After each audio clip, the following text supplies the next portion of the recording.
नमस्कार दोस्तों, स्वागत है आपका एक बार फिर अपने यूट्यूब चैनल एचपीजी की स्टडी में। गाइस कैसे हो आप सब लोग? आई होप आप सब अच्छे होंगे, उम्मीद करते हैं बेहतर होंगे। तो गाइस आज हम डिस्कस करेंगे जो है इंग्लिश का आपके लिए प्रैक्टिस सेट लेके आए हैं, ठीक है। तो इंग्लिश का प्रैक्टिस सेट है, इसमें जो टोटल नंबर ऑफ क्वेश्चन कितने हैं? 15 है। तो जो भी एचपी पुलिस की तैयारी कर रहा है, तो आप सभी को पता है कि आपकी नोटिफिकेशन जो जल्दी आने वाली है। कल भी कैबिनेट से पास हो चुकी है, उसमें बताया गया है कि आपका जो इसमें जो बदलाव किए गए थे, तो उन्हीं के अकॉर्डिंग आपकी भर्ती होगी। तो कैबिनेट से वहाँ से मंजूरी मिल गई। तो लगभग जो आपकी जो अब वैकेंसी आने ही वाली है, ठीक है। और साथ ही जेल वार्डन के बच्चे भी तैयारी कर रहे हैं, तो साथ उनके लिए भी मॉक टेस्ट होगा। तो सेमी पे इसमें जो आप सभी के लिए सेम ही इसमें वो होता है, सिलेबस होता है। तो और भी किसी भी एग्ज़ाम में आपकी तैयारी कर रहे हो जिसमें जो इंग्लिश इंपॉर्टेंट है, तो आप उसको देख सकते हो, ठीक है। अपने दोस्तों के साथ जरूर शेयर करें। जो भी चैनल पे अभी पहली बार विजिट कर रहे हो, चैनल को सब्सक्राइब कर देगा। देन अगर आपको पीडीएफ चाहिए तो पीडीएफ के लिए आपको अबाउट सेक्शन में जाके वहाँ पे टेलीग्राम चैनल को ज्वाइन कर लेना, ठीक है। बहुत सारे बच्चों ने ज्वाइन भी कर लिया है, तो वहाँ पे जाके आप ज्वाइन कर सकते हो। आइए आज की वीडियो हम स्टार्ट करते हैं। तो वीडियो पॉज करके आपको जो क्वेश्चन सॉल्व करना है, ठीक है। और अपने मार्क्स मेरे को बताने हैं लास्ट में कि आपको जो कौन सा पार्ट में ज़्यादा दिक्कत आ रही है, तो उसमें मैं हम पर्टिकुलर भी वीडियो आपके लिए लेके आएंगे। तो पहला क्वेश्चन है, आपको बताना है फिल इन द ब्लैंक्स, जो आपको वोकैब बेस पे होगा, ठीक है। तो आपको बताना है, पहला क्वेश्चन है हमारे पास, Mohini is an independent and innovative thinker. तो मोहिनी क्या है? एक जो है इनोवेटिव थिंकर है, मतलब कुछ ना कुछ नया सोचती रहती है और इंडिपेंडेंट लड़की है। और therefore it is best to grant her a good deal of dash with regard to the direction of her research. तो और कुछ ना कुछ जो है रिसर्च की दुनिया में जाना चाहती है, कुछ ना कुछ नया रिसर्च करना चाहती है। तो उसको उसके लिए एक हमारे पास वर्ड पूछा है, इसमें क्या वर्ड आएगा? लिवरेज आएगा, इंटरेस्ट आएगा, असिस्टेंस आएगा या मनी आएगा? तो मोहिनी को क्या चाहिए? तो पहले आपको इसकी हिंदी बनानी आनी चाहिए। तो अगर आप हिंदी बनाएंगे तभी आप इन क्वेश्चन को पता कर पाएंगे। और आपके वोकैब बेस ये क्वेश्चन होगा, तो इसमें मैं ज़्यादा इसमें आपको नहीं बताऊंगा, ठीक है। तो वोकैब बेस क्वेश्चन आपको वोकैब ज़्यादा आनी चाहिए। अगर आपको वोकैब की में दिक्कत आ रही है तो इस चैनल पर मैंने जो बहुत सारी वोकैब आपके लिए करवाई हुई है, वहाँ पर जाके आप कर सकते हो, ठीक है। तो लिवरेज चाहिए उसको या इंटरेस्ट चाहिए? इंटरेस्ट है तभी तो उसको इतना अच्छे अच्छे उसको थॉट आ रहे हैं कि नहीं उसको, ठीक है। या तो उसको मनी चाहिए? नहीं, मनी भी नहीं चाहिए उसको। यहाँ पे लिखा deal of money with regard, money भी नहीं होगा। उसको चाहिए असिस्टेंस। असिस्टेंस क्या होता है? असिस्ट का मीनिंग क्या होता है? असिस्ट होता है, यानी कि असिस्ट होता है हमारे पास जो है वह असिस्ट का मीनिंग होता है किसी चीज़ का साथ देना। तो यहाँ पे असिस्टेंस आ जाएगा, ठीक है। असिस्टेंस यानी कि सहयोग करना, उसको जो है बेस्ट ग्रांट चाहिए, good deal of assistance with regard the direction of her research, ठीक है। तो उसको जो अच्छा सहयोग चाहिए। तो यहाँ पे सिर्फ ये क्वेश्चन आपके सिर्फ वोकैब बेस पे था। आइए नेक्स्ट क्वेश्चन देख लेते हैं गाइस हमारे पास, जो फाइंड द एरर। यहाँ पे आपको एरर फाइंड करना है। तो इसमें यहाँ पे आपको ये वीडियो पॉज करके पढ़े यहाँ पे। तो being a fine day we went to out for a picnic, option number D है, डी एट ओखला। ये कौन सा इसमें ऑप्शन जो है इसमें एरर है, जल्दी से बताएंगे। तो ये क्वेश्चन वही क्वेश्चन कर पाएगा जिसने जो बेसिक तरीके से पढ़ा होगा, और ये क्वेश्चन बहुत बार एग्जाम में पूछा भी जाता है, ठीक है।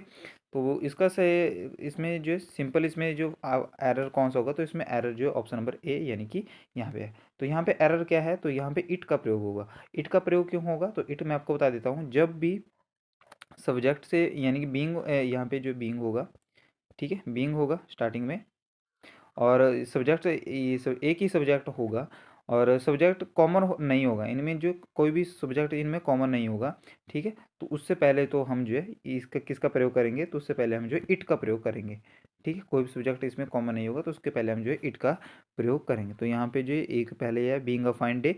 तो फाइन डे ये हमारे पास जो क्या है, ऑब्जेक्ट नहीं है। और यहाँ पे जो went out for a picnic at Okhla, तो यहाँ पे जो वी ये एक कॉमन सब्जेक्ट नहीं है, तो हमने इसका इट का प्रयोग किया। तो आपको ये क्वेश्चन थोड़ा सा अटपटा लगेगा, पर ये क्वेश्चन आप यहाँ पे याद कर लें, ठीक है। अगर आपके पास जो सब्जेक्ट कॉमन है नहीं है, तो आप जो बीइंग के साथ बीइंग के पहले जो किसका प्रयोग करेंगे? इट का प्रयोग करेंगे। अगर वो सब्जेक्ट कॉमन है तो आप जो है इट का प्रयोग नहीं करेंगे, ठीक है। तो यही इतनी जानकारी आपके लिए काफ़ी है। क्वेश्चन नंबर 3 हमारे पास जो fill in the blanks appropriate conjunction. इसमें कंजक्शन का प्रयोग बताना आपको क्या होगा। The sky is dash cloudy nor bright. तो नाइदर आएगा, अनलेस आएगा, आइदर आएगा, या दो आएगा। तो जल्दी से बताएंगे क्या होगा। तो सभी को पता ही होगा, सभी ने कर भी लिया होगा। तो इसमें जो नॉर का पेयर किसके साथ बनता है? तो नाइदर का पेयर जो है नॉर के साथ बनता है, ठीक है। किसका पेयर बनता है? नाइदर के साथ जो है। तो नाइदर का पेयर नॉर का पेयर किसके साथ बनता है? तो नाइदर का पेयर बनता है, ठीक है। तो ऑप्शन नंबर ए इसका राइट आंसर हो जाएगा, ठीक है। आइदर का पेयर किसके बनता है? तो ये नाइदर का जो नॉर से बनता है, आइदर का और से बनता है, ठीक है। ये इंपॉर्टेंट क्वेश्चन है, यहाँ से ये कंजक्शन से क्वेश्चन जरूर पूछा जाएगा। क्वेश्चन नंबर 4 है हमारे पास, of the two friends Neel and Nikki, Neel is dash in studies. तो गुड होगा, बेटर होगा, बेस्ट होगा, या नन ऑफ दिस होगा। तो यहाँ पे जो कंपेयर, ये दोनों को जो क्या किया जा रहा है, कंपेयर किया जा रहा है। तो कंपेयर में कौन सी डिग्री लगती है, तो आप सभी को पता है कंपैरेटिव डिग्री का प्रयोग होता है। तो बेस्ट कौन सी है, सुपरलेटिव डिग्री है। गुड कौन सी है, फर्स्ट ऑफ पॉजिटिव डिग्री है। बेटर क्या है, ये हमारे पास जो है आपके पास कंपैरेटिव डिग्री है, ठीक है। तो बेटर इसका आएगा। अगर बेस्ट होता तो बेस्ट अगर हमारे पास जो, तो इससे पहले द का प्रयोग होता है। सुपरलेटिव डिग्री से पहले किसका प्रयोग होता है, द का प्रयोग होता है, ठीक है। तो ऑप्शन नंबर इसका राइट आंसर ऑप्शन नंबर 2 हो जाएगा, ठीक है। आइए नेक्स्ट क्वेश्चन देख लेते हैं। क्वेश्चन नंबर 5 है गाइस हमारे पास, चेंज द वॉइस। आपको यहाँ पे वॉइस का क्वेश्चन है, इसको चेंज करना है। Can we rely on him. तो जल्दी से बताएंगे, थोड़ा सा आपको पता होना चाहिए मॉडल के बारे में। अगर आपको मॉडल का कंसेप्ट पता होगा तो याद रखेंगे। तो यहाँ पे कैन क्या है, मॉडल है। तो कैन अगर मॉडल है तो आपको पता है कि इसका जो जो एक्टिव वॉइस बनता है, तो कैन के पीछे कौन सी आती है, बेस फॉर्म आती है। कौन सी आती है, बेस फॉर्म। अगर इसका पैसिव वॉइस बनता है तो कैन के पीछे जब इसका पैसिव फॉर्म हम बनाते हैं तो कैन के पीछे चीज क्या होता है, तो कैन प्लस V+V3 होता है। क्या होता है, कैन प्लस V+V3 होता है। तो इसका ये देख ले, जहाँ पे ये होगा वही हमारा आंसर सही होगा, ठीक है। यहाँ पे जो रिले के पीछे कौन सी प्रपोजिशन लगाई, ऑन लगाई। तो यहाँ पे जो ऑन और बाई दोनों इकट्ठे नहीं सकते, तो ऑप्शन नंबर 4 गलत हो जाएगा। रिलाइड बाई, यहाँ पे ऑन है तो बाई नहीं लगेगा, ठीक है। और यहाँ पे भी क्या है, रिलाइड बाई, यानी ये भी नहीं होगा। तो इसका सिंपल सा आंसर होगा can he be relied on, ठीक है। तो इसका सिंपल सा बन गया, कैन मॉडल है, ही हमारे पास जो सब्जेक्ट है, बी हमारे पास जो क्या है इसकी जो बेस फॉर्म है, और रिलाइड हमारे पास जो है मेन वर्ब है, ठीक है। तो ये हमारे पास बन गया। नेक्स्ट हमारा क्वेश्चन आइए देख लेते हैं। हमारे पास जो क्वेश्चन नंबर 6 है, हमारे पास जो fill in the blanks with the correct article. तो आपको बताना है कि इसमें आर्टिकल कौन सा लगेगा। I realised that there were quite dash a dash few differences between me and my friends. तो फ्यू डिफरेंसेस, कितने डिफरेंसेस, आर्टिकल इसमें प्रयोग करना है। फ्यू के पहले क्या आएगा, ठीक है। तो आप सभी को पता है कितने डिफरेंसेस, तो इस article a few differences between me and my friends, ठीक है। तो इसका राइट आंसर हो जाएगा। आर्टिकल का आपको पता ही होगा कंसेप्ट। अगला फिर से क्वेश्चन नंबर वाइज है, चेंज द वॉइस। तो हमारे पास है the people elected him mayor. तो यहाँ पे थोड़ा सा क्वेश्चन आपको जो है जूम आउट करना पड़ेगा, क्योंकि थोड़ा सा यहाँ पे, तो आपको इसका जो है आपको वॉइस चेंज करना पड़ेगा, द पीपल इलेक्टेड मेयर, ठीक है। तो इसका ऑप्शन नंबर 1 होगा, ऑप्शन नंबर 2 होगा, ऑप्शन नंबर 3 होगा, या ऑप्शन नंबर 4 होगा। जल्दी से बताएंगे क्या होगा इसका आंसर। तो आई होप आपने इसका आंसर लगा लिया होगा। तो इसका आंसर कैसे हम निकालेंगे, तो यहाँ पे जो क्या है, हिम क्या है, हमारे पास ऑब्जेक्ट है, और मेयर क्या है, ऑब्जेक्ट का कॉम्प्लीमेंट है। तो कॉम्प्लीमेंट से कभी भी सब्जेक्ट नहीं, कॉम्प्लीमेंट से कभी भी जो है सेंटेंस स्टार्ट नहीं होता, तो ऑब्जेक्ट से होता है। तो ऑब्जेक्ट का सब्जेक्ट बनेगा, तो यानी कि हिम का क्या बनेगा, ही बनेगा। तो ही बनेगा, तो यहाँ पे हिम है, तो ये पहला गलत हो गया, ठीक है। यहाँ पे ही है, और ये भी ही है। तो सेकंड ऑप्शन नंबर सी भी गलत हो गया। तो पहला और तीसरा गलत हो गया। और यहाँ पे जो इलेक्टेड है, यानी कि ये पास्ट का टेंस है, तो पास्ट का टेंस है तो पास्ट में ही जाएगा ना, ठीक है। तो यहाँ पे इज लगा है, इज नहीं आएगा। इज क्या होगा, इज जो हमारा जो है किस में लगा हुआ है, ये हमारा जो है प्रेजेंट में लगा है। तो पास्ट का सब्जेक्ट ऑप्शन नंबर 2, यानी कि ऑप्शन नंबर 2 इसका बिल्कुल सही आंसर हो जाएगा। आई होप आपको क्लियर हो गया होगा। क्वेश्चन को ऐसे ही सॉल्व करते हैं अपना वहाँ पे, जैसे वहाँ पे हमें ज्ञान थोड़ी ना देना है किसी को, कोई हमें कितना ज्ञान है। क्वेश्चन को कैसे सॉल्व करते हैं, क्योंकि एग्जामिनर बहुत तेज हो गया आज का, ठीक है। क्वेश्चन नंबर 8 हमारे पास, identify the adverb in the given sentences. आपको इस सेंटेंस में आपको एडवर्ब चूज करना है कि एडवर्ब कौन सा है। एडवर्ब आपको पता ही है कि एल वाई, जब हम जो वर्ब के साथ किसी भी एल वाई का प्रयोग करते हैं तो वो एडवर्ब होता है। तो ये सिंपल इसमें पहचानने की तरीका होता है। तो पहले इसका आपको पता होना चाहिए। तो यहाँ पे हॉस्पिटल इसमें दिया गया है, तो हॉस्पिटल यानी कि ए क्या होता है, आर्टिकल। और आर्टिकल के बाद क्या लगता है, आर्टिकल के बाद जो भी चीज़ आती है वो नाउन या प्रोनाउन होती है। तो ये हमारे पास क्या है, नाउन है। तो ये नहीं होगा, ऑप्शन नंबर 1 नहीं होगा, ठीक है। स्पीक हमारे पास क्या है, स्पीक हमारे पास वर्ब है, ठीक है। स्पीक हमारे पास क्या है, वर्ब है। और दिस हमारे पास क्या है, दिस हमारे पास जो है डिमॉन्स्ट्रेटिव जो है प्रोनाउन है, ठीक है। और यहाँ पे जो क्वाइटली, आपको पता है क्वाइटली क्या है, ये हमारे पास एडवर्ब है। तो यहाँ पे ऐसे आप पता कर सकते थे। स्पीक क्या है, स्पीक हमारे पास वर्ब है, और वर्ब को कौन डिफाइन करता है, तो वर्ब को हम जो है एडवर्ब से डिफाइन करते हैं, ठीक है। आई होप आपको क्लियर हो गया होगा। आइए नेक्स्ट देख लेते हैं। हमारे पास जो आइडेंटिफाई द डायरेक्ट स्पीच। तो ये भी आपके लिए थोड़ा सा बड़ा सा क्वेश्चन हो गया। बड़े से क्वेश्चन पे मत जाइए, बड़े से देखा, क्योंकि जो बड़ा होता है वो देखने में बड़ा होता है और बाद में जो है अंदर से खोखला होता है। ठीक है, तो जल्दी से बताएंगे इसका राइट आंसर क्या हो जाएगा हमारे पास जो है। तो आई होप आपने इसका आंसर सोच लिया होगा। तो Thomas said that he would meet Andy the following Monday and asked if 1 o'clock suited हिम। तो यहाँ पे आप सिंपल पता लग रहा है कि वुड लग रहा है, तो आगे जो है वुड ही इसमें क्या होगा क्वेश्चन नंबर 9 का। तो इसमें जो है आपके पास जो है या तो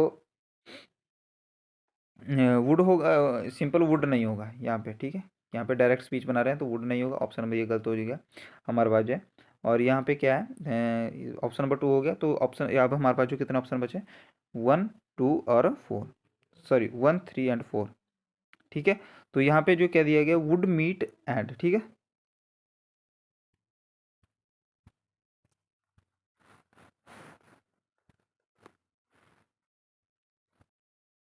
तो गाइज इन्होंने इसमें क्या है, क्वेश्चन नंबर 4 भी हमारे पास जो गलत हो जाएगा। इसमें आगे इन्होंने कुछ भी नहीं लिखा है, यहाँ पे पूरा छोड़ दिया इन्होंने ये चीज़ है।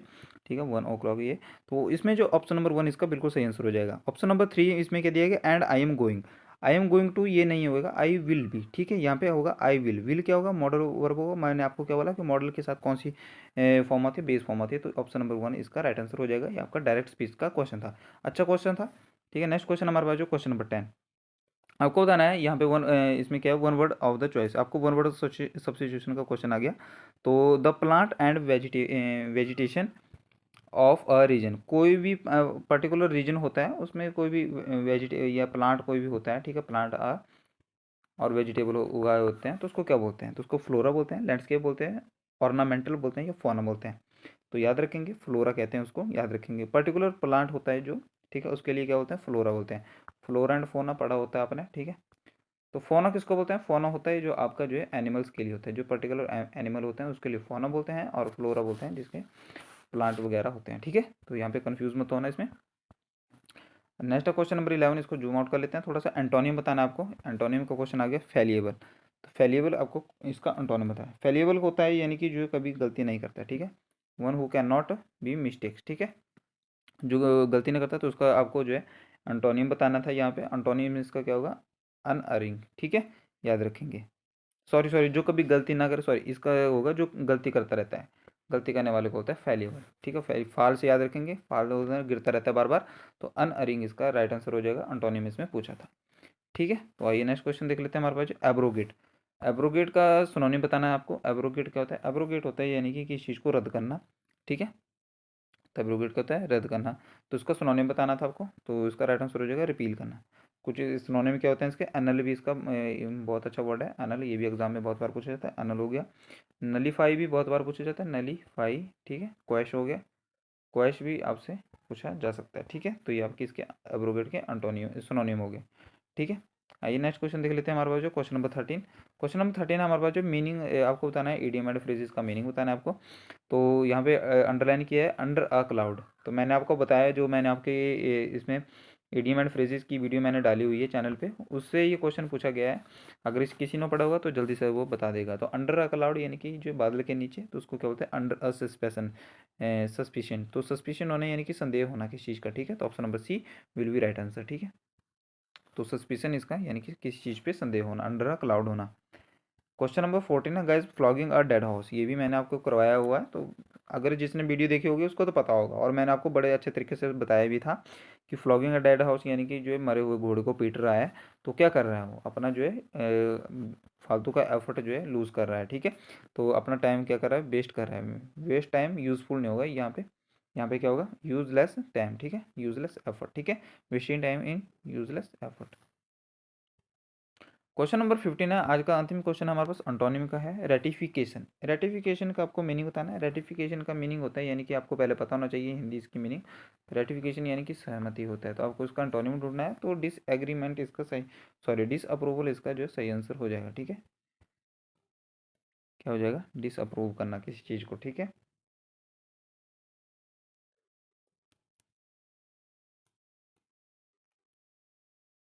तो गैस ये थे आज के क्वेश्चन। तो कैसे लगे आपको क्वेश्चन, वीडियो को अगर अच्छा लगे होगा वीडियो को तो लाइक कर देना। अगर आपको ऐसी इसी प्रकार के प्रैक्टिस सेट चाहिए होंगे तो मैं आपके लिए डेली ऐसी प्रैक्टिस सेट लेने को तैयार रहूँगा, पर आपको जो है इसमें बताना होगा कमेंट सेक्शन में। ठीक है। अगर आप इसकी पीडीएफ चाहिए तो पीडीएफ आपको टेलीग्राम चैनल पे मिल जाएगी, और चैनल को सब्सक्राइब कर देगा जो पहली बार जुड़ा है, और अपने दोस्तों के साथ जरूर शेयर करना, ठीक है। तो जय हिंद, जय भारत, धन्यवाद। यहीं पे वीडियो समाप्त करते हैं।